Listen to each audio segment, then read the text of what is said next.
نحمده ونصلي ونسلم على رسوله الكريم أما بعد فأعوذ بالله من الشيطان الرجيم بسم الله الرحمن الرحيم الصلاة والسلام عليك يا سيدي يا رسول الله وعلى آلك وأصحابك يا سيدي يا حبيب الله. حضرات گرامی، گزشتہ درس قرآن میں آیت الکرسی جو سید الآیات ہے اس کے فضائل ہم نے سماعت کیے، ہم نے سنے سنائے، اور وہ سارے فضائل نہیں تھے، اس کے علاوہ بہت سی دیگر احادیث بھی ہیں، روایات ہیں، بہت بڑی فضیلت ہے اس آیت کی، جس میں سے چند فضیلتیں میں نے گزشتہ درس میں بیان کی تھیں۔ آج اس کے جو معانی ہیں، جو اس کے معارف ہیں، معانی ہیں، تفسیر ہے، اس کا خلاصہ کیا جائے گا، کیونکہ جب ہم نے یہ بات سمجھ لی کہ یہ سید الآیات ہے، تو سید کہتے ہی اس کو ہیں کہ جس کی طرف رجوع کیا جائے، تو اس کا معنی یہ ہے کہ قرآن پاک میں اللہ رب العزت کی ذات، صفات، افعال تینوں کا ذکر ہے۔ وہ جو کچھ بھی پورے قرآن پاک میں ہے اس تمام کا خلاصہ آیت الکرسی ہے۔ سبحان اللہ۔ وہ ساری آیتیں آ کر جڑ جاتی ہیں آیت الکرسی پر۔ یہ مرکزی سینٹرل پوائنٹ ہے، یہ مرکزی دروازہ ہے، یعنی مین گیٹ ہے قرآن پاک کا۔ باقی جو کچھ بھی ہے پورے قرآن پاک میں اللہ رب العزت کی ذات کے صفات، افعال کے بارے میں، وہ ساری اسی کی تفصیل ہے۔ آج میں یہ عرض کروں گا کہ اس کا آغاز ہوتا ہے اس آیت کا اللہ، اللہ یہ ذاتی نام ہے اس ذات کا کہ جو اس ساری کائنات کی بلا شرکت غیر خالق بھی وہی ہے، مالک بھی وہی ہے، چلانے والا بھی وہی ہے، سب جو کچھ بھی ہے وہ بس وہی ایک ذات ہے۔ اور اس کا کوئی پوچھے نام کیا ہے تو اس نے خود ہی اپنا نام بتا دیا کہ میرا نام اللہ ہے۔ وہ جو اپنی طرف سے کیا، جب اس ذات نے بتا دیا کہ مجھے جب بھی پکارو، اللہ پاک نے خود قرآن حکیم میں فرمایا ایما تدعو فلہ الاسماء الحسنی، اللہ کہہ کر پکارو، رحمان کہہ کر پکارو، رحیم کہہ کر پکارو، حکیم کہو، عزیز کہو، حی کہو، قیوم کہو، بہت سی اس کے صفاتی نام بھی ہیں، لیکن اس کا ذاتی نام اللہ ہے۔ اللہ یہ اس کا اسم ذات ہے۔ اور اس کے بعد اللہ رب العزت نے فرمایا چاہے میری ذات کا معاملہ ہو، میرے صفات کا معاملہ ہو، یا میرے افعال کا معاملہ ہو، کوئی بھی نہ میری ذات میں شریک ہے، نہ میری صفات میں شریک ہے، نہ میرے افعال میں کوئی شریک ہے، نہ میری کوئی ضد ہے، نہ ہی میرا کوئی مقابل ہے۔ میں ہر قسم کے ضد سے بھی پاک ہوں، شریک سے بھی پاک ہوں، مقابل سے بھی پاک ہوں، ہر قسم کے حوالے سے بس میری ایک ہی ذات ہے۔ میری ذات جیسی کسی کی ذات نہیں ہے، میری صفات جیسی کسی کی صفتیں نہیں ہیں، میرے افعال جیسے کسی کے افعال نہیں ہیں۔ میں ہر اعتبار سے وحدہ لا شریک ہوں، میری لیس کمثلہ شیء، اس کی مثل کوئی بھی نہیں ہے، وَلَمْ يَكُنْ لَهُ كُفُوًا أَحَدٌ، کوئی بھی اس کا ہمسر نہیں ہے۔ بس یہ سمجھ لو کہ میرے سوا کوئی بھی نہیں ہے جو اس صفت کے ساتھ ہو کہ وہ واحد ہو، بے مثال ہو اور اس کا کوئی شریک نہ ہو، وہ صرف میں ہی ہوں۔ فرمایا لا الہ الا ہو، اس میں اشارہ ہے توحید ذات کی طرف کہ وہ بس وہ واحد ہے۔ الحی القیوم، اس میں اللہ رب العزت کی صفت وجود کا پہلے ذکر ہے کہ وہ ذات جس کا واجب الوجود ہونا ضروری ہے، وہ صرف ایک ہی ہے، جو خود زندہ ہے، جس پر کبھی موت طاری نہیں ہوگی، جس کی نہ کوئی ابتدا ہے، جس کی نہ کوئی انتہا ہے، وہ کسی کا بھی کسی بھی مسئلے میں محتاج نہیں ہے، جس پر عدم کبھی بھی طاری نہیں ہوگا، نہ ہوا نہ ہوگا، وہ صرف ایک ذات ہے۔ باقی جو کچھ بھی کائنات میں ہے یہ اس کی مشیت ہے، اس کی مرضی ہے، اس کا امر ہے، اس کا حکم ہے، جب چاہتا ہے جس چیز کو چاہتا ہے وجود بخشتا ہے، جب چاہتا ہے اس کو وجود سے عدم میں لے جاتا ہے، جب چاہتا ہے عدم سے اس کو وجود میں لے آتا ہے۔ باقی جو کچھ بھی ہے وہ اسی کی مرضی سے ہے۔ وہ واجب الوجود صرف ایک ذات ہے، اس کے سوا کسی کا وجود ضروری نہیں ہے، کسی کا بھی وجود ضروری نہیں ہے۔ وہ جو کچھ اگر چاہے تو یہ ساری کائنات نہ بناتا، وہ مرضی ہے اس کی، اس نے بنا دی ہے، اس کو کوئی بنانے پر مجبور نہیں کر سکتا۔ اور اس کائنات میں سے کسی کو اگر وہ عدم میں لے جائے تو اس سے بھی کائنات پر کوئی فرق نہیں پڑتا۔ یہ سب کچھ اس کے مشیت سے ہے، اس کے مرضی سے ہے۔ کوئی بھی چیز ایسی نہیں ہے کہ جس کا وجود ضروری ہو، واجب ہو۔ واجب الوجود صرف ایک ذات ہے، الحی۔ اور یہاں سے ایک مسئلہ اور بھی میں عرض کرتا چلا جاؤں، ہم زندہ ہیں کہ نہیں ہیں؟ زندہ ہیں نا۔ یہ آج کے کچھ میں ان کو کیا کہوں کہ لوگوں کو اس قدر انتشار میں ڈالا ہوا ہے، اس قدر اصل مقصد تھا انبیاء کرام اور اولیاء اعظام سے امت کا تعلق کو کمزور کرنا، اصل مقصد یہی تھا ان کا۔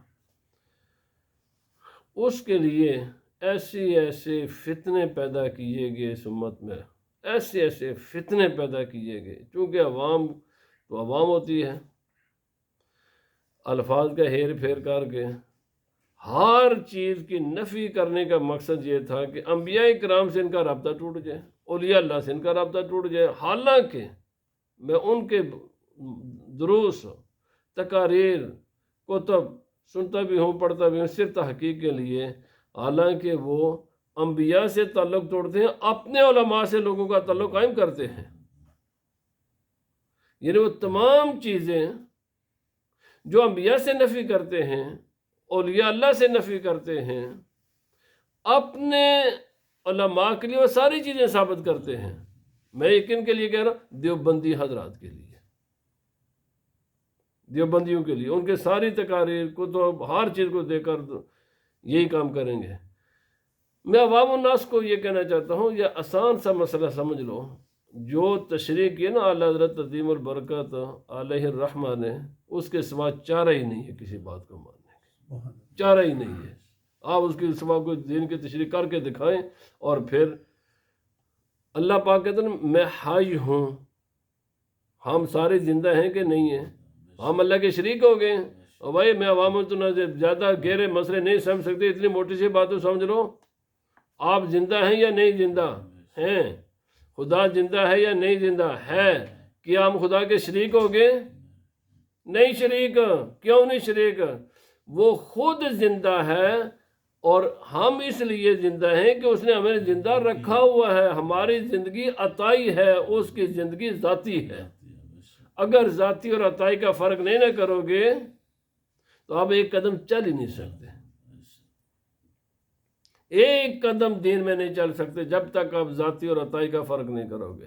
یہی وہ امام غزالی، اچھا کہ یہ اعلیٰ حضرت نے ایک لفظ بھی کوئی ایسا بات نہیں کہ اسے اعلیٰ حضرت سے پہلے پوری امت کے علماء نے جو باتیں نہ کی ہوں.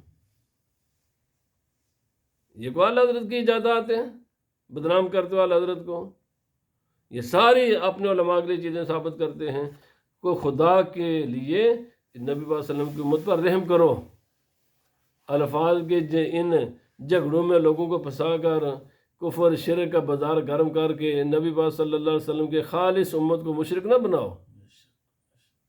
کچھ نہ کچھ اللہ کے سامنے جواب دینا کہ نہیں دینا. اتنا تو سمجھ لو، آج کچھ چار مالی مفادات تمہیں حاصل ہو جائیں گے کسی سے، دوسروں کے دم چھلے نہ بنو، نبی پاک صلی اللہ علیہ وسلم کے دین کے خادم بنو. سبحان اللہ. یہ الحی القیوم، خدا زندہ ہے. ہم بھی زندہ ہیں کہ نہیں؟ میں وہ جو لوگ نے جب کبھی میں کوئی بھیج دیتا ہے مسجد میں 11 منٹ تو کئی لوگ لیتے ہیں یہ شرک کرتے ہو. جواب آتا ہے یہ شرک کر. یار میں نے پوچھا اللہ بھی 11ویں دیتا ہے یا اللہ کی بھی کوئی 11ویں ہے جی؟ اس بار تم نے شرک کا فتویٰ لگا دیا. کچھ اچھا ملا شرک پر شرک، بھائی خدا بھی پیدا ہوا ہے. بات یعنی میں قصور نہیں بیچاری عوام کا، ان جاہلوں کا کوئی قصور نہیں ہے. کیونکہ جو کوئی پٹی پڑھائی جاتی ہے وہی بس، جیسے ٹیپ ریکارڈ میں وہ ٹیپ ریکارڈ کا بٹن آن کرو تو وہ بولنا شروع ہو جاتی ہے. عوام ایسی ہی ہوتی ہے، جو کچھ ان کو پٹی پڑھائی جاتی ہے بس وہ جس کی سن لی وہی پٹی پڑھنا شروع کر دیتے ہیں. سوچتے سمجھتے تو ہے نہیں ہے. سیدھی سی بات ہے، الحی اللہ حی ہے. ہم ساری چلو باقی بڑے علم غیب کا مسئلہ نہیں آپ کو پتہ چلتا، نور حاضر ناظر کا نہیں پتہ چلتا، یہ تو ہر آدمی کو پتہ ہے نا. خدا زندہ ہے، آپ بھی زندہ ہیں کہ نہیں؟ یا تو آپ کو میں مردہ ہوں. آپ کی زندگی میں ہماری زندگی میں ایک ہی فرق، اللہ کی زندگی میں اللہ زندہ ہے، ہم بھی زندہ. فرق ایک ہے، وہ زندہ ہے اپنی ذاتی طور پر، ہم زندہ ہیں اس کی عطا سے. باقی جتنے بھی صفتیں ہیں نا، وہ عالم ہے، اس کا علم ذاتی ہے. ہمارے پاس جو بھی علم ہے وہ خدا کا عطائی ہے. اس کی کوئی بھی صفت پیدا نہیں ہوئی، حادث نہیں ہے. ہماری ہم بھی حادث ہیں، ہماری ہر صفت بھی حادث ہے. چلو میں نے یہ اشارہ کیا تھا، یقین کریں یہ تعصب کی بات میں نہیں کر رہا. پوری زندگی کتابیں کھنگالنے کے بعد، سوچ و بچار کے بعد میں اس نتیجے پر پہنچا ہوں کہ اعلیٰ حضرت عظیم البرکت نے جو قرآن و سنت کی تشریح کی، اس کے سوا چارہ ہی نہیں ہے. یہ کوئی اختیار کی بات نہیں ہے، یعنی میں اپنی مرضی سے یہ کوئی موم کی ناک نہیں ادھر مڑ جائے. اگر آپ اللہ کے دین کو مانتے ہو، اگر آپ کے اسلام پر ایمان ہے، تو جو اعلیٰ حضرت نے تشریح کی ہے قرآن و سنت کے سوا چارہ ہی نہیں ہے. اس کے سوا کوئی راستہ ہے ہی نہیں ہے، ورنہ آپ بچ ہی نہیں سکتے. اور یہ سارا کچھ کیوں کہ اچھا اگر یہ جیسے یہ لوگ، کوئی ان کا درس ایسا نہیں ہوگا، کوئی تقریر ایسی نہیں ہوگی، کوئی کتاب نہیں ہوگی جس میں انہوں نے اپنے علماء کی تعریف نہیں کر دو. یار تمہارے علماء تو 100-200 سال سے پیدا ہوئے نا، 100 سال 200 سال، تو ان کے پہلے جو علماء ہیں، ان سے پہلے جو اولیاء اللہ ہیں، جو سیدنا آدم علیہ السلام سے لے کر نبی پاک صلی اللہ علیہ وسلم تک انبیاء کرام ہیں، اس عظمت و شان کے ساتھ میں نے تمہارے منہ سے کبھی ان کی شانیں نہیں سنی.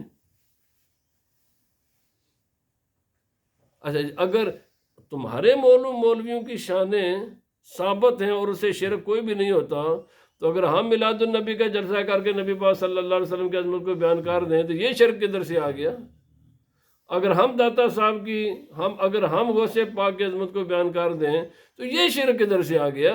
یہ مجھے آج تک یہ نقطہ نہیں سمجھ آیا. بہرحال فرمایا وہ خود زندہ ہے، القیوم، ساری کائنات کو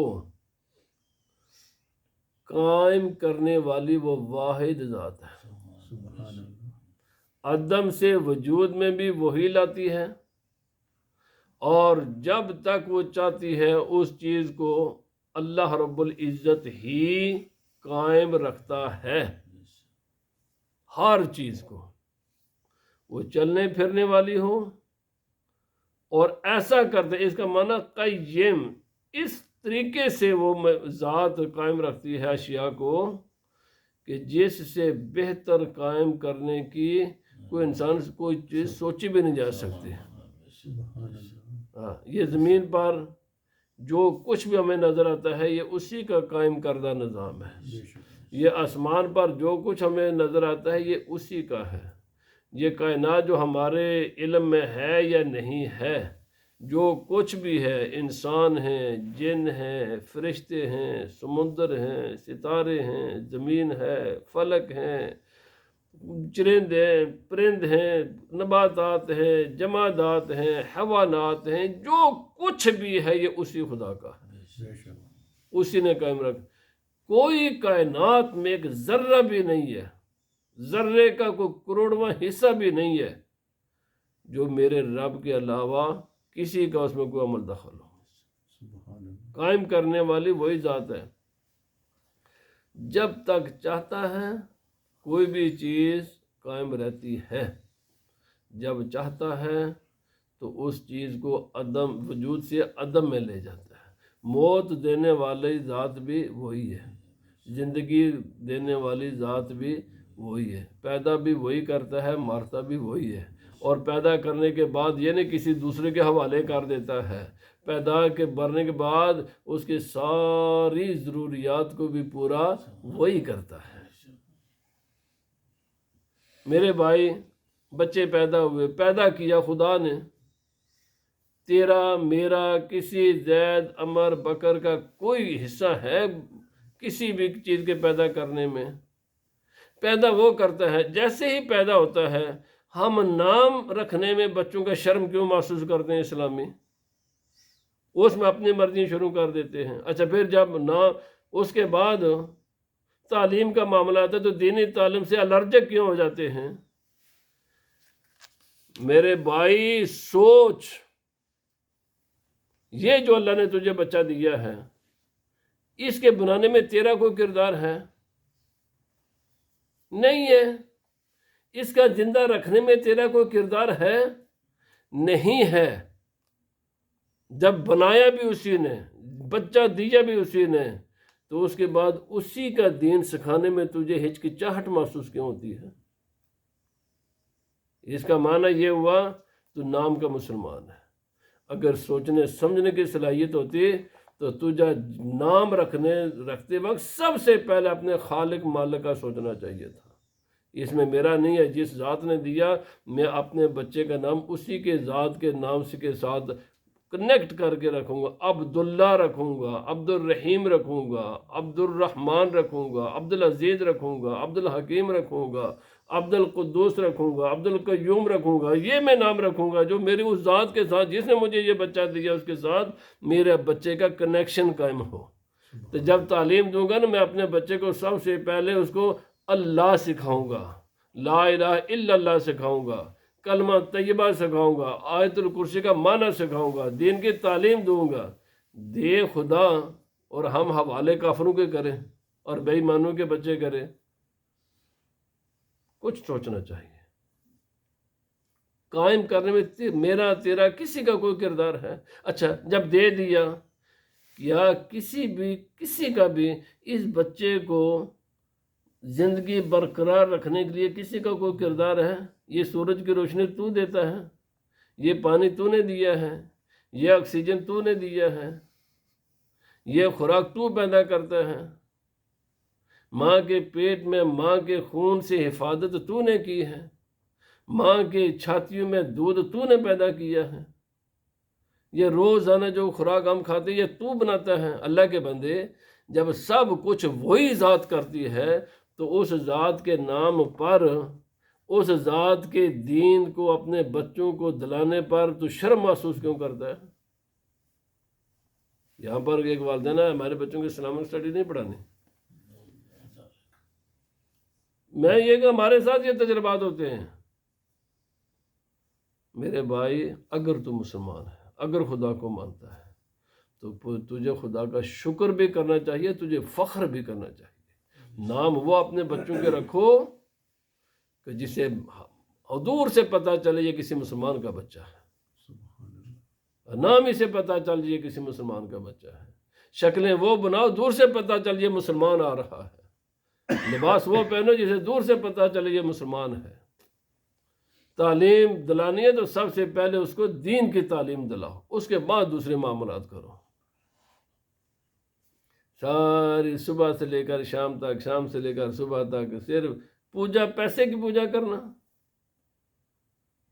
یہ دنیا دار تمہیں روزی دیتے ہیں، جن کی غلامی کرتے صبح و شام، جن کے حوالے کر دیں اپنی اولادیں، اپنے آپ کو جن کے سامنے بچھا دیا ہے۔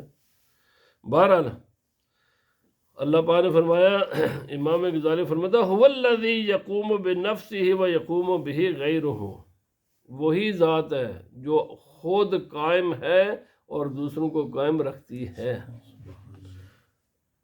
فلا يتعلق قوامه بشيء ويتعلق به قوام كل شيء، وہ قائم رہنے میں کسی کا محتاج نہیں ہے مگر کائنات کی ہر چیز اس کی محتاج ہے، ہر چیز اس کی محتاج ہے۔ فرمایا لا تاخذہ سنۃ ولا نوم، یہ اللہ رب العزت کی تنزیہ اور تقدیس کا بیان ہے، جس کو اسی لیے سبحانک اللہم و بحمدک یہی معنی ہے کہ وہ پاک ہے، وہ فری ہے۔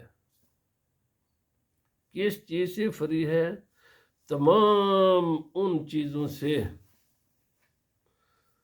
کہ جو اس کے ذات کے لائق نہیں ہیں، اور وہ فری ہے ہر اس چیز سے جو مخلوق کے ساتھ، جو مخلوق پر چیزیں طاری ہوتی ہیں۔ یہ ہے معنی تقدیس و تنزیہ کا۔ مخلوق پر کیا طاری ہوتی ہے؟ ہم سوتے ہیں نا، وہ نہیں سوتا۔ ہمیں نیند ہمارے جسموں پر غالب آتی ہے نا، وہ ان چیز سے فری ہے۔ ہم پیدا ہوتے ہیں، وہ ان چیزیں فری ہے۔ ہم مرتے ہیں، وہ اس چیزیں فری ہیں۔ ہم محتاج ہیں، ٹانگوں کے بغیر چل نہیں سکتے، اس زبان کے بغیر بول نہیں سکتے، ان کانوں کے بغیر سن نہیں سکتے، اس آنکھ کے بغیر دیکھ نہیں سکتے، وہ ان تمام چیزوں سے فری ہے۔ کیوں؟ یہ ہر چیز محتاجی ظاہر کرتی ہے۔ لائٹ کے میری آنکھیں ہوں، لائٹ نہ ہوں، لائٹ کے بغیر میں دیکھ سکتا ہوں؟ نہیں دیکھ سکتا۔ اگر اس کے گہرائی میں جائیں تو یہ صرف میری آواز آپ تک پہنچنے میں خدا جانے ہزاروں چیزیں درمیان میں آتی ہیں، جس کی وجہ سے میری آواز آپ کے کان تک پہنچ رہی ہے۔ ہم محتاج ہیں، کچھ بھی نہیں کر سکتے، چل نہیں سکتے، ٹانگیں ہوں، اس کے باوجود ٹانگیں صرف کافی نہیں ہیں۔ اگر اس ٹانگوں کے جو نرو سسٹم ہے نا وہ ذرہ برابر بھی ڈسٹرب ہو جائے نا تو ہمارے ٹانگوں کے باوجود ہم چل نہیں سکتے۔ صرف یہ جو گھٹنے میں جو ہڈیوں کا سائز ہے نا، اس میں 1 سینٹی میٹر کے برابر بھی کوئی فرق پڑ جائے نا تو ہمارے لیے چلنا اور بیٹھنا ناممکن ہو جائے۔ میرے بھائی،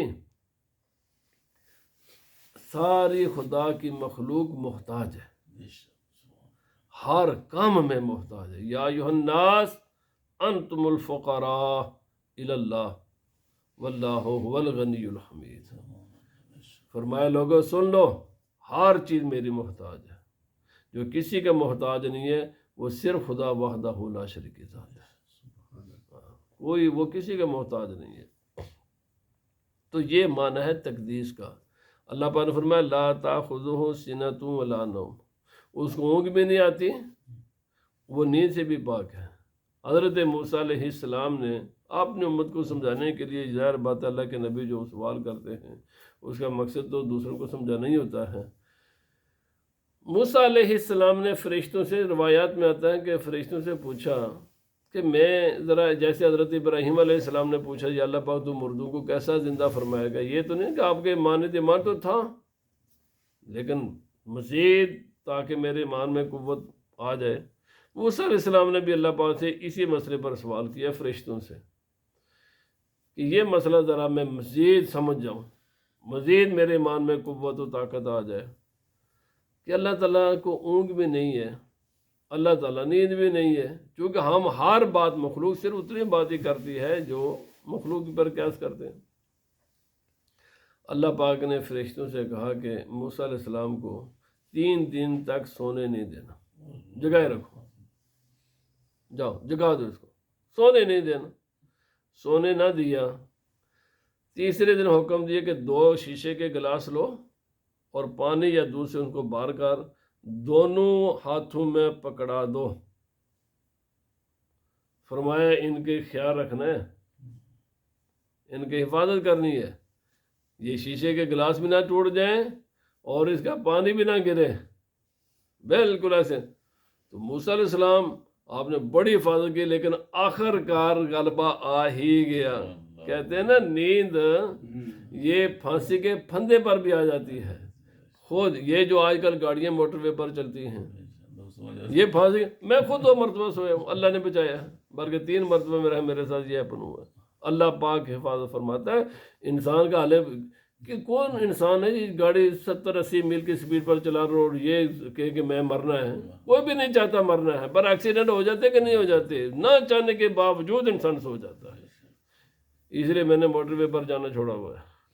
نیند آ جاتی ہے، چارہ ہی نہیں بعض اوقات رہتا ہے، جو آپ پورا کوشش بھی کر لیں آ جاتی ہے۔ موسیٰ علیہ السلام لیے گلاس بڑا، لیکن آخر آپ پر وہ نیند کا غلبہ آ ہی گیا کہ ہاتھ سے گلاس گر پڑے، پانی بہہ گیا، گلاس ٹوٹ گئے۔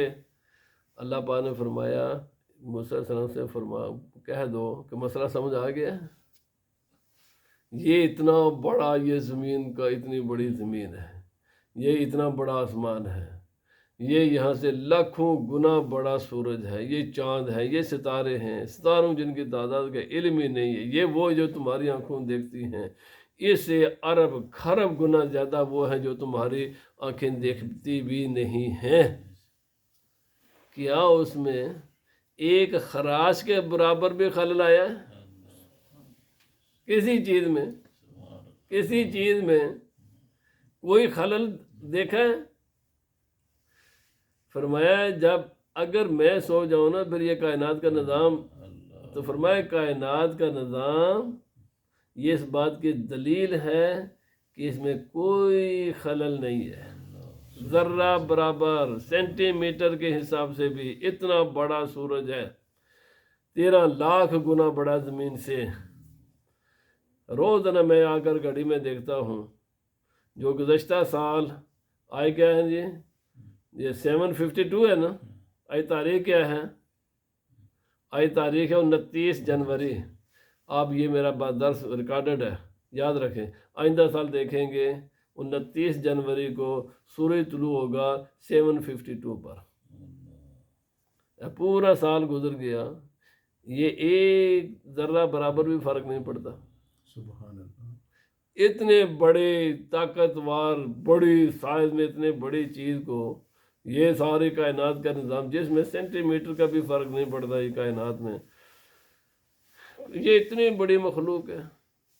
کوئی ایسا ہے کہ جو پتے موسم بہار میں درختوں پر آتے ہیں وہ کوئی کسی دوسرے موسم خزاں میں وہ طلوع ہونے، میرے بھائی کائنات کی کوئی چیز ہے ذرہ برابر بھی جو اس کے علم سے باہر ہو، جو اس فرمایا قیوم ہے اور وہ سوتا نہیں ہے، بلکہ اس کو اونگ میں نہیں آتی ہے، کیونکہ یہ جو ایکسیڈنٹ ہوتے ہیں یہ بلکہ اونگ تو دور کے بات ہے، یہ ہمارے جو موبائل فون گاڑی چلاتے وقت پابندی کیوں لگی ہوئی ہے؟ آدمی سوتا تو نہیں ہے، سوتا بھی نہیں ہے، جاگ بھی رہا ہوتا ہے، لیکن انسان کا ذہن جو ہے نا اس وقت آکوپائیڈ ہو جاتا ہے کسی دوسرے انسان کے ساتھ باتیں کرنے میں، جس کی وجہ سے اتنی غفلت کی وجہ سے بھی ایکسیڈنٹ ہوتے ہیں۔ کتنے ایکسیڈنٹ ہوئے ہیں، کتنے دردناک ہے۔ یہ جو 20 مائل سپیڈیں چینج ہوئی ہیں، 30 سے 20 مائل، اس کا بھی سبب تو ایک بچے کا قتل ہی تھا نا۔ وہ ٹرک ڈرائیور فون پر تھا اور اس نے ایک بچے پر چڑھا دیا، بعد میں پتہ چلا وہ تو فون پر تھا، اور یہ بالکل صحیح بات ہے، صحیح قانون ہے، اسی لیے انہوں نے پھر سپیڈیں کم کی۔ کتنی تبدیلی آئی ہے پورے یورپ میں، اس تبدیلی کا سبب یہ موبائل فون ہے۔ اور میں خود کبھی کبھی آتا ہوں نا تو نوجوان نسل اس طرح مگن ہوتی ہے، میں ہی بچتا ہوں، میں نے کہا یہ بیچاریاں کہیں دفعہ لڑکیاں، اور میں میری تو جان نہیں بچے کی آخر میں مولوی صاحب نے کڑی نہ ٹکر مار چھوڑی ہے، میں ہی بچنا، اس میں تو حوج کوئی نہیں ہے۔ ہاں لوگوں کا کیا ہے جی، لوگوں کا کیا ہے، وہ دیکھ لیں گے تو جناب میں دور سے اپنے آپ کو دور دور کرنا شروع کر، پتہ ہی نہیں ہے۔ بلکہ جب یہ نیا نیا آیا تو بہرحال یہ چونکہ میرا موضوع ہے تو لوگ باتیں کرتے ہیں نا وہ کان میں ٹوٹیاں لگا کر، تو میں نے سوچنا کہ یہ پاگل ہو گئے۔ تو میں نے جب کہتے یہ اس کا دماغ خراب ہو، وہ کہتے ہیں دماغ خراب نہیں ہے، اس وقت ابھی یہ نیا نیا آیا تھا، تو یہ جو ہے نا وہ باتیں کر رہا ہے کسی سے، میں نے کہا یہ احمق آدمی کس سے بات کر رہا ہے۔ تو یہ ایسا یعنی بات مقصد یہ ہے، میں یہ کہنا مقصد جاگتا آدمی بھی غفلت کا شکار ہو جاتا ہے، نیند تو دور کی بات ہے، جاگتا آدمی بھی غفلت کا شکار ہو جاتا ہے۔ تو فرمایا لہو ما فی السماوات و ما فی الارض، اسی کا ہے جو کچھ زمین میں ہے جو کچھ آسمان میں ہے۔ اب زمین کہتے کس کو ہیں، آسمان کہتے کیوں کس کو ہیں، یہ بھی پہلے سوچ لیں۔ زمین ایک ہمارے عام ذہن میں زمین یہ ہے جو یہ ہے، یہ مٹی، یہ اس کو اوریجنل معنی نہیں ہے، یہ اگر یہ معنی کریں گے نا تو محدود ہوگا۔ آسمان کس کو کہتے ہیں، یہ جو ہمیں اوپر فضا نظر آتی ہے، نو یہ بھی معنی نہیں ہے۔ اب میں آگے بتانا، آپ پڑھیں ڈکشنریاں، عربی زبان میں زمین ڈائریکشنز کتنی ہیں، میں پہلے یہ معنی بتانے سے پہلے آپ کو معنی بتا دوں۔ ڈائریکشنز کتنی ہیں ٹوٹل، 6 ہیں، مشرق مغرب، جنوب شمال، اوپر نیچے، 4 ڈائریکشنیں تبدیل ہوتی ہیں اور ان کا اپنا وجود نہیں ہوتا۔ میرا منہ اس وقت کدھر ہے، مغرب میں، میرے پیچھے کیا ہے، مشرق ہے، تو اگر میں یہ کر لوں گا تو ڈائریکشن میری چینج ہو جائے گی نا۔ 4 ڈائریکشنیں ہمیشہ تبدیل ہوتی رہتی ہیں، 2 ڈائریکشنیں کبھی چینج نہیں ہوتی، اوپر والی اور نیچے والی۔ یہ دیکھیں میں آپ کو بتا دوں، یہ مکڑی جب چھت کے اوپر ہوتی ہے نا، نیچے بھی اتنا، ہم پھر بھی کیا کہتے ہیں، یہ چھت پر ہے۔ کبھی آپ نے کہا یہ چھت کے نیچے ہے، چھت پر ہے۔ بہرحال یہ ایک الگ فلسفے کا مسئلہ ہے، یہ فلسفے کا مسئلہ ہے۔ 4 ڈائریکشنیں چینج ہوتی رہتی ہیں، 2 ڈائریکشنیں کبھی نہیں چینج ہوتی۔ یہ جو نیچے ہوتی ہے نا، کیونکہ انسان کا اوپر نیچے تو چینج نہیں ہوتا، یہ ہمیشہ سے ہی رہتا ہے۔ جو بھی چیز انسان کے نیچے ہوگی اس کو ارض کہتے ہیں، اور جو بھی چیز انسان سے اوپر ہوتی ہے اس کو سما کہتے ہیں۔ کوئی کائنات میں ایسی چیز ہے جو انسان کے نیچے نہیں ہے، اور کوئی کائنات میں ایسی چیز ہے جو انسان کے اوپر نہیں ہے، 2 ہی ڈائریکشنیں جو ان چینجیبل ہیں۔ تو اس کا معنی یہ ہوا انسان تو نیچے جو کچھ بھی ہے، جہاں تک تو سوچ، اسی لیے کہتے ہیں زمین گول ہے، میں نے پہلے بھی یہ مسئلہ کیا تھا، اگر گول ہے تو آپ کا منہ اس طرف اوپر ہے یا نیچے ہے؟ گول ہے تو ظاہر بات ہے کہ لوگ وہ ہوں گے نا جو بالکل ہمارے اس وقت جہاں بیٹھے اس کے نیچے ہوں گے، تو ان کا منہ ہماری نسبت، ان کے پاؤں ہماری طرف ہوں گے یا ہمارے پاؤں اس وقت ان کی طرف ہیں، اور ان کا سر ہمارے اپوزٹ ہے۔ بہرحال بات یہ ہے کہ جو بھی چیز انسان کے پاؤں کی طرف ہے نا وہ ارض ہے، اور جو بھی چیز انسان کے سر کی طرف ہے نا وہ سماس ہے۔ اللہ پاک نے فرمایا جو اچھا اب ہے، رہ کون سی چیز جاتی ہے، رہ کون سی گئی ہے، ہر چیز اس میں آ گئی ہے۔ فرمایا جو نیچے ہے تمہارے وہ بھی میری ہے، اور جو اوپر ہے وہ بھی میرا ہی ہے۔ سبحان اللہ۔ جو ارض ہے یہ بھی میری ہے، اور جو سما ہے یہ بھی میرا ہے۔ کوئی کائنات میں ایسی چیز نہیں ہے، 2 میں سے ایک ضرور ہوگی۔ اب سوچتے جائیں کوئی ایسی چیز ہے جو 2 میں سے ایک نہیں ہے، بس یا انسان کے نیچے چیزیں یا انسان کے اوپر چیزیں، اب باقی وہ کتنے دور ہیں وہ ایک الگ مسئلہ ہے۔ فرمایا من ذا الذی یشفع عندہ الا باذنہ، وہ ایسی ذات ہے کہ اس کی بارگاہ میں کسی کو بات کرنے کی بھی اجازت نہیں ہے۔ ہاں، یہ بھی نہیں ہے کہ کسی کو اجازت نہیں ہے، فرمایا ہے، پر ہے اسی کو جس کو اس نے اجازت دی ہوئی ہے۔ سبحان اللہ۔ وہ کون ہے جن کو اجازت ہے؟ وہ انبیاء کرام ہیں، وہ اولیاء اللہ ہیں، وہ علماء ربانیین ہیں، وہ فرشتے ہیں، وہ صالحین ہیں۔ یہ وہ نفوس قدسیہ ہیں کہ جن کو خدا تعالی نے اپنی بارگاہ کا شرف عطا کیا ہوا ہے۔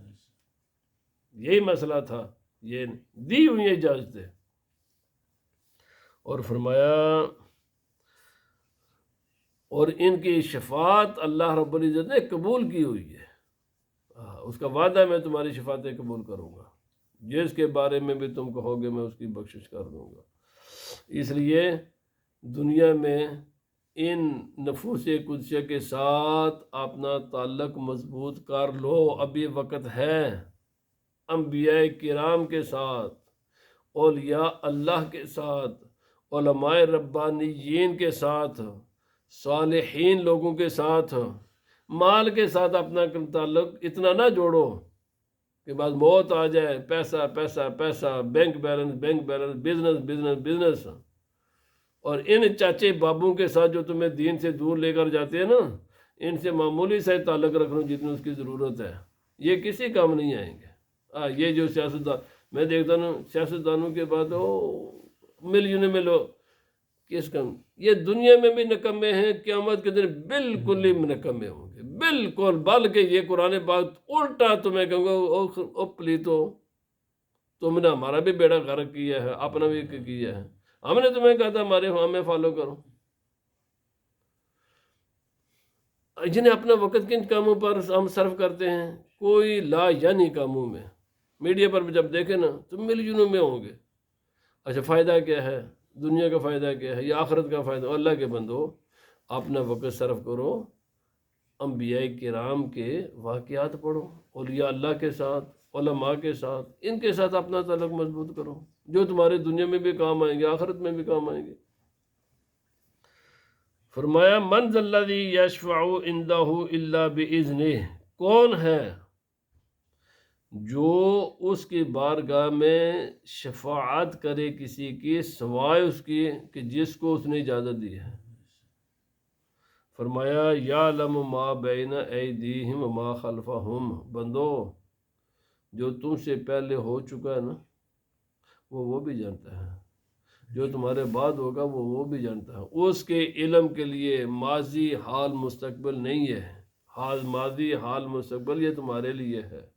کوئی چیز کائنات کی جب سے یہ کائنات وجود میں آئی ہے، ابھی وجود میں نہیں ہے، اس سے پہلے بھی، جب یہ کائنات ختم ہو جائے گی اس کے بعد بھی، کائنات کا ایک ذرہ بھی ایسا نہیں ہے کہ جو اس کے علم سے باہر ہو۔ بے شک۔ فرمایا واسع کرسیہ السماوات والارض، وہ اتنی اس کی مخلوق بڑی ہے، صرف ایک اس کی جو مخلوق کرسی ہے نا، اس کی کرسی میں یہ سارے زمین آسمان اس کے ایک کنارے میں آ جائیں۔ کتنے کنارے میں سنیں، اور یہ آج کی سائنس اس کی تصدیق کرتی ہے۔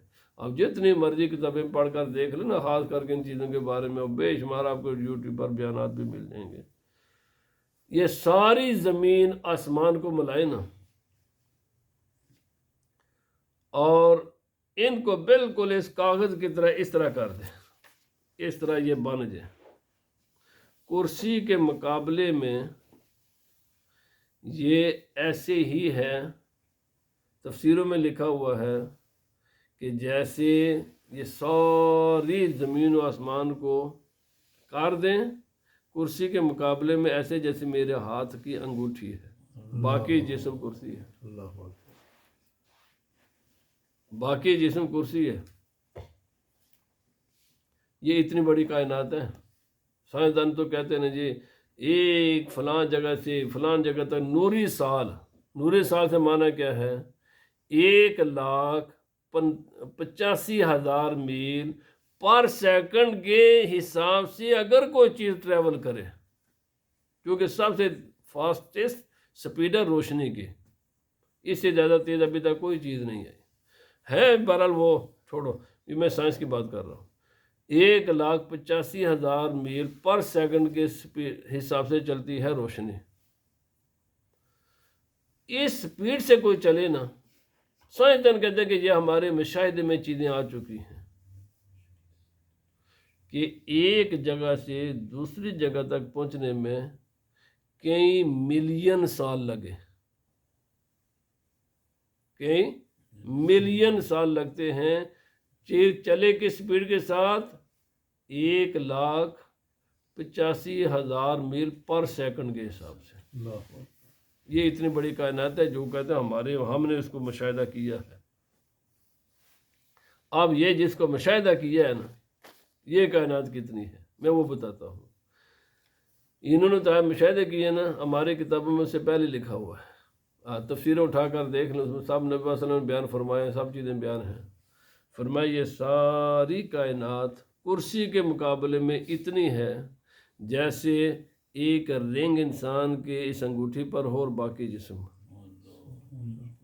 یا یہ رنگ کے برابر ہے پوری کائنات کرسی کے مقابلے میں۔ اور فرمایا کرسی کتنی ہے؟ کرسی سارے زمین، یہ کرسی کو بھی اگر ایسے کر دیا جائے نا تو عرش کے مقابلے میں کرسی ایک رنگ کے برابر ہے۔ اللہ اکبر۔ عرش کے مقابلے میں وہ کرسی ایک رنگ کے برابر ہے، جیسے پوری زمین کو اگر ایسے بنا دیا جائے اور اس کے اوپر ایک رنگ رکھ دی جائے تو یہ پوری کائنات کے مقابلے میں جو رنگ ہے، جو ایک ڈٹ ہے، یہ کرسی عرش الہی کے مقابلے میں ایک ڈٹ کی حیثیت رکھتی ہے۔ اللہ اکبر۔ اور اس کے بعد پھر عرش الہی ہے۔ سبحان اللہ۔ اللہ پاک نے فرمایا یہ ساری کائنات کو میں نے پیدا کیا، اس کا مالک میں ہوں۔ اور یہ بھی نے فرمایا اس کے آگے کیا ہے، اللہ پاک فرماتے وہ میں جانتا تمہیں وہ بھی نہیں، یہ ساری کائنات کا میں ہی مالک ہوں، یہ ساری کائنات کو میں نے بنایا ہے۔ یہ صبح سے لے کر شام تک ہم جن کاموں کے پیچھے لگ رہے، کیا تم اس خدا کی کائنات میں اپنی حیثیت پہلے دیکھو نا کیا ہے۔ اور میرے بھائی 6 فٹ کا تو تکبر کرتا ہے، زمین کے مقابلے میں تیری حیثیت کیا ہے؟ اور زمین کی حیثیت آسمان کے مقابلے میں کیا ہے؟ اور 7 آسمانوں 7 زمین کی حیثیت کرسی کے مقابلے میں کیا ہے؟ اور کرسی کی حیثیت عرش کے مقابلے میں کیا ہے؟ میں نے بیان کر دی۔ سوچ تو ہے کیا؟ تکبر تو کر ہی نہیں سکتا۔ ایک معمولی سا انسان ہے، کیڑے سے بھی چھوٹا، تکبر کرتا ہے، بڑے بڑے بول بولتا ہے۔ تیری حیثیت کیا ہے تکبر کرنے کے؟ یہ جو خمار ہے تیرے دماغ میں، یہ کل ٹھوکے ہیں گردنوں میں اللہ کے سامنے جھکنے، سر پر ٹوپی رکھنے سے تڑ کر سر ننگے سر سے نماز پڑھتے ہیں۔ اور یار ذرا سوچ دو اب پہلے حیثیت تو دیکھ اپنی۔ اللہ رب العزت کے سامنے تو تکبر کرتا ہے، اللہ کے حکام کے سامنے تو تکبر کرتا ہے، اپنی مرضیاں چلاتا ہے۔ پہلے اپنے حیثیت تو دیکھ، اب پہلے اپنے حیثیت کا تو اندازہ، یہ تو پہلے سن میں ہے کیا ہوں۔ وہ ساری کائنات کا مالک ہے۔ 2 دن کی حکومت مل جاتی ہے، کسی ملک کا کوئی پریزیڈنٹ پرائم منسٹر بن جاتے تو ایسے انسان کام کرنے دے۔ تھوڑا سچی بات ہے، ہمارے 4 پیسے چھلڑ مل جاتے ہیں نا، ہمارا دماغ ہی خراب ہو جاتا ہے۔ اللہ معاف فرمائے۔ اللہ پاک نے فرمایا واسع کرسی السماوات والارض، اب میری کائنات بہت وسیع ہے۔ قرآن پاک میں اللہ پاک نے فرمایا لن تخرق الارض ولن تبلغ الجبال طولا، اور اکڑ کر چلنے والے تو میری زمین کو پھاڑ دے گا، تو اپنی گردن میرے پہاڑوں سے اونچا کر دے گا۔ زمین پر جو جس پر تو رہتا ہے تو اس کا مقابلہ نہیں کر سکتا، باقی کائنات تو دور کی بات ہے۔ میرے پہاڑوں سے تو اپنی گردن اونچی کر لے گا، میرے زمین کو پھاڑ دے گا۔ اللہ کے بندے، عجز، تواضع یہ تیرے لائق چیز ہے، تکبر تیرے لائق نہیں ہے۔ فرمایا ولا یعودہ حفظہما وہو العلی العظیم، یہ تمام کائنات کی وہ حفاظت فرماتا ہے، لیکن حفاظت سے وہ تھکتا نہیں ہے۔ سبحان اللہ۔ روزانہ ساڑھے جاندے نا سیکورٹی جاب کرنے والے، تو صبح آ کر بالکل تھکے ٹوٹے ہوئے آتے ہیں۔ یہ جتنے ہم تھک جاتے ہیں نا، ہماری ڈیوٹی کیا ہوتی ہے 7 گھنٹے 8 گھنٹے 10 گھنٹے 12 گھنٹے، سارے تھکتے ہیں، میں بھی تھک جاتا ہوں، ہر ایک تھکتا ہے۔ جاب کتنی ہے؟ معمولی سی جاب، صرف اس سے بھی تھک جاتا ہے، حالانکہ یہ جو بالکل چیئر پر بیٹھ پھر بھی تھک جاتے، جو ڈیوٹی ہوتی ہے۔ اللہ پاک نے فرمایا یہ ساری کائنات کی میں حفاظت کرتا ہوں، لیکن میں تھکتا نہیں ہوں۔ سبحان اللہ۔ میں تھکتا نہیں ہوں، یہ نہ میں سوچ رہا کہ میں غافل ہوں، کوئی کائنات کا ذرہ بھی میرے علم سے باہر نہیں ہے، کوئی بھی کائنات کا ذرہ میری قدرت سے باہر نہیں ہے، میں غافل نہیں ہوں۔ جب میں غافل نہیں ہوں تو بندے تو نے بھی مجھ سے غافل نہیں رہنا۔ جب بھی میری نافرمانی کرنے لگے نا تو سوچ لینا میں دیکھ رہا ہوں تجھے۔ یہ دیکھ، جب داڑھی منڈانے لگے نا، یہ ذہن میں ضرور لے آنا کہ میرا رب مجھے دیکھ رہا ہے، میرا رب مجھے دیکھ رہا ہے، میں یہ غلط کام کر رہا ہوں، بات آ جائے اس سے۔ فرمایا لا یعودہ حفظہما وہو العلی العظیم، وہ بہت بلند ہے، بہت بڑا ہے، کوئی کائنات کی چیز اسے باہر نہیں ہے۔ فرمایا سوچ لینا میں غافل نہیں ہوں، تم نے بھی مجھ سے غافل نہیں رہنا۔ میرے اصول کہ وہ تو مال کسی کا پابندی نہیں ہے نا، پر میں نے تمہیں واضح بتا دیا ہے کہ میں کیا ہوں، لہذا چکنے ہو کر رہنا ہے۔ اگر میں غفور الرحیم رحمان الرحیم ہوں نا، تو میں جبار بھی ہوں، قہار بھی میں ہی ہوں۔ میری دونوں صفتیں ہیں، میں رحمان رحیم بھی ہوں، لیکن میں جبار و قہار بھی ہوں۔ اگر میں نے جنت بنائی ہے نا تو جہنم بھی میں نے بنائی ہوئی ہے۔ مجھ سے بے خوف نہیں ہونا اور میری رحمت سے مایوس بھی نہیں ہونا، یہ دونوں کام ساتھ ساتھ رکھنے ہیں، بے خوف بھی نہیں ہونا اور میری رحمت سے تم نے مایوس بھی نہیں ہونا، یہ ساتھ ساتھ چلانے ہیں دونوں چیزیں۔ اللہ پاک مجھے عمل کی توفیق عطا فرمائے۔ اللہ آیت الکرسی ہی کو کم از کم اگر ہم سمجھ لینا تو یقین کریں کہ یہ ایسی اصولی آیت ہے، پورا قرآن پاک کو سمجھنا آسان ہو جائے گا اگر اللہ تعالی ہمیں اس کی سمجھ عطا فرما دے۔ وما علینا الا البلاغ۔ الصلاۃ والسلام علیک یا سیدی۔